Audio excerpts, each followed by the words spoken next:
Friends of the world, Maldini, Barca 7, Valencia 1. It was a match where Barca actually eased up quite a bit. In the second half, it was 5-0 at halftime. Obviously, Barca played a great match. Let's analyze everything that Barca has done. Let's also analyze what Valencia has done. Fermin, De Jong, Barca's changes, resting some players. As for Robert Lewandowski, he finally came on in the second half to score another goal and put some distance between himself and Kylian Mbappe.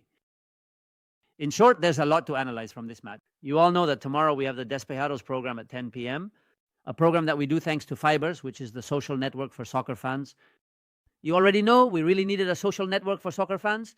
We have it with Fibers. I have my account. I invite you to create an account on Fibers because you're going to have a great time. I'll leave the link in the video description so you can join Fibers and create your account, because it was really about time we had a social network for soccer fans, Fibers. Let's analyze what this has been. 7-1 for Barca against Valencia. All right, let's go. Well, friends from the world, Maldini, you know that we sponsor the city of Ceuta. I'm at the top of the real wall. It's some spectacular views. Well, what you see there is already Morocco, what we have right there.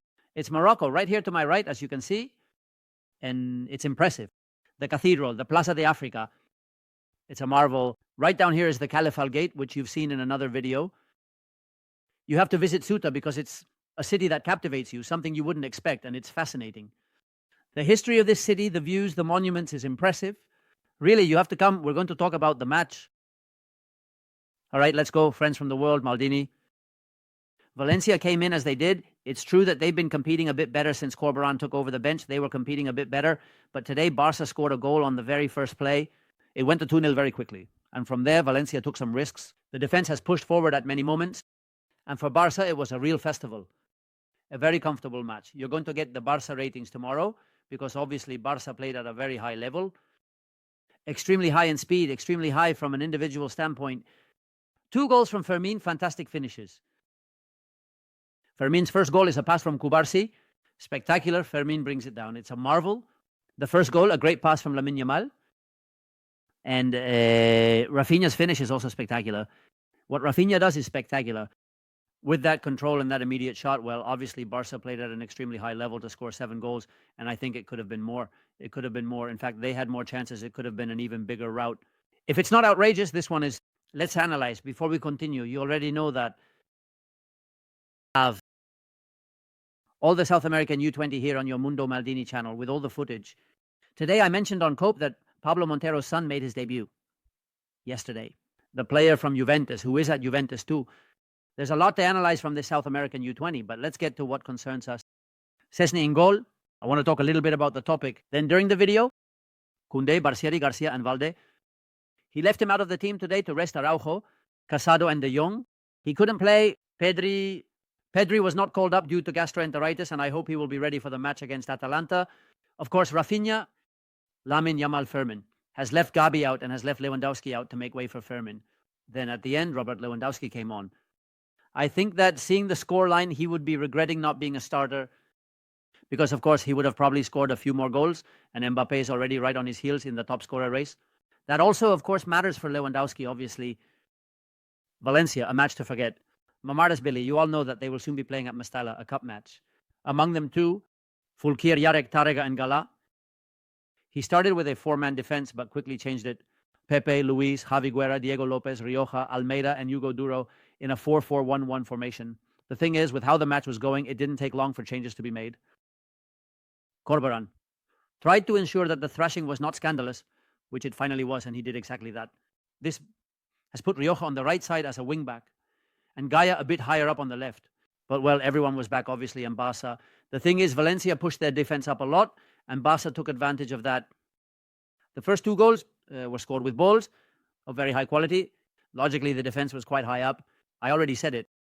The first 2 goals came from very high quality through balls, especially the first one, the ball that Lamine Yamal put in. It was spectacular for the first goal.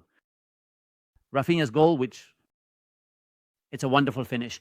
Now, I will talk a little about the Yamal, although tomorrow you will have the notes and then I can talk individually a little more. But of course, when you go down 2-0 against a team like Barca, when Barca plays really well, they're an unstoppable team. It happened the other day against Betis. Just ask Pellegrini's Betis, who also got crushed at Camp Nou. And today, Barca scored early. They had that confidence that was missing in some recent league matches. Not on the day against Atletico Madrid, He has had the confidence that he was lacking in some recent league games. Not on the day against Atletico Madrid. I really liked it. I really liked the day against Atletico Madrid, even though they lost. But it's true that they had lost too many points. They have lost too many points. Barca, especially at home in the league, but of course they start off winning 2-0 very quickly. Valencia pushes a bit higher up, and starting from the day against Barca, they crush you. They crush you because they have players who can easily send balls into space. One of them, this one, by the way, it's clear that it wasn't offside. One of them from Cubarsí, fabulous. The pass from Cubarsí, to Fermin, who then controls it, brings the ball down and places it beautifully. What could Valencia do? Well, I think Valencia, who we have here with Fermin, who really put in a shift today, another festival too, Valencia could have just sat back and hung onto the crossbar, trying to concede as few goals as possible. Well, they chose to push a bit higher up in the first half. In the second half, Barca really took their foot off the gas, logically, but even so, they ended up dominating. I really liked Valde, especially the first few minutes of Valde were very good. Very, very good with some dribbles, getting into the attack with a lot of danger and causing a lot of problems. And I've been really liking him a lot lately. Frenkie de Jong, he has scored the first goal. Frenkie de Jong, when Pedri is back, logically, the question is Frenkie de Jong or Martin Casado. I'm really liking Casado a lot. Frenkie de Jong benched Casado. Casado might get more time in second halves. He may play more. Frenkie de Jong attacks with danger. Frenkie de Jong, especially in the second halves, in important matches, he has done this to have even more control. And it's true that right now he's getting into the attacking third with danger. He has tried a couple of runs to get open. Also, not just a goal, but a couple of runs to get open. Also, they haven't seen him, and he's in a good moment. Frenkie de Jong excels at finding space. He's intelligent in attacking. He's a player with a lot of intelligence to get into the box with danger. One thing he did a lot also at Ajax, and there he can find those opportunities again. The thing is, playing as a pivot, if Pedri is ahead of him, in front of him, who gets forward a lot, is Dani Olmo, who was already injured and hasn't been able to play. Or there's Gabi. They are players who tend to advance, meaning he's less involved. Very good Fermin. Very good Fermin. It makes him get forward a little less. But like I said, very good Fermin. Very good Fermin. With 2 goals, he's a player who always delivers when given opportunities. Fermin, when he gets opportunities, always delivers. I already said that the match was what it was. It was a very, very comfy for Barca. The result speaks for itself. Great Lamine Yamal.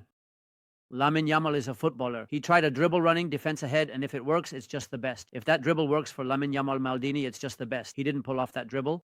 If you can pull off that dribble against Lamine Yamal, friends of the world, Maldini, it's the ultimate goal. He didn't pull off that dribble, which was the logical thing to happen, because it's obviously hard to pull that off. But the first goal is a magnificent pass. He easily gets past Gaia and sends that pass right into the heart of the box for Frenkie de Jong to arrive. Assists, goals, the level of Lamine Yamal, even without having his best game today. Barca has already scored 7 goals with a Lamine Yamal who hasn't had his best game. He's been very good without Gabi, with Lewandowski. Scoring without Dani Olmo, without Araujo. When Barca has the whole team at their best, it's practically an invincible team. Araujo. This defines a bit what I was saying. When Barca has the whole team on a day when they're at their best, it's practically an invincible team. The day Barca is at their best, no, there's practically none. Practically none. The ability to respond against this team, here we have several of them.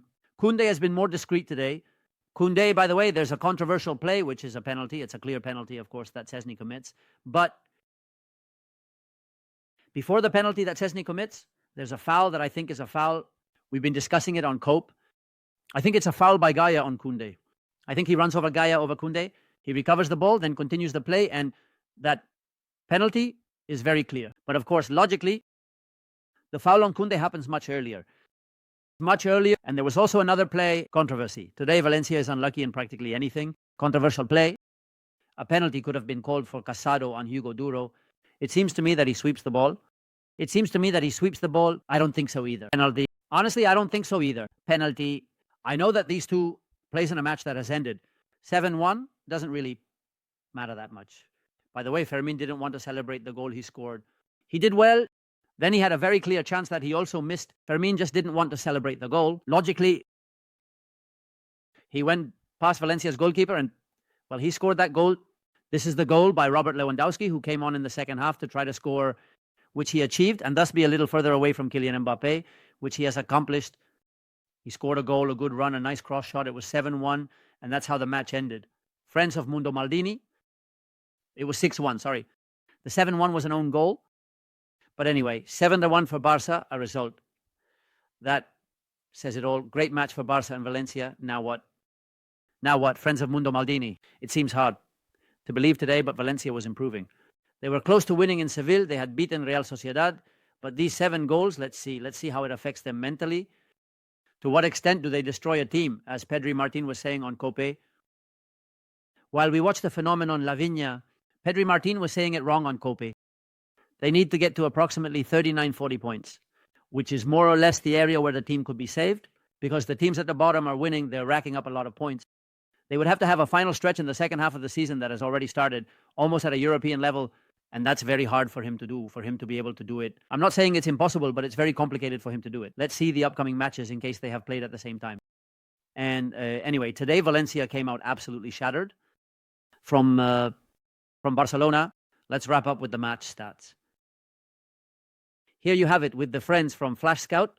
Tomorrow you'll have the report from White Scout. Of course, well, 72% to 28% possession, 22 shots from Barca compared to 7 from Valencia. That's not bad either. 7 shots, only 2 on target, and 11 on target for Barca. Logically, Barca had a tremendous ability in the first half. 6 shots for Barca, 0 for Valencia. In the second half, you can tell Barca dropped their level, because in the second half, they only shot 2. Valencia had 1 goal and made 5 shots. That's it for Barca. Anyway, 7-1. It's the second biggest win that Barca has achieved in La Liga after the 7-0 against Real Valde. 2 from Fermin and a great match from Barca. Tomorrow you'll have the South American U20 matches cleared up at 10. And of course, you're also going to have the match video of Barca's ratings report from White Scout on Barca. A hug, bye.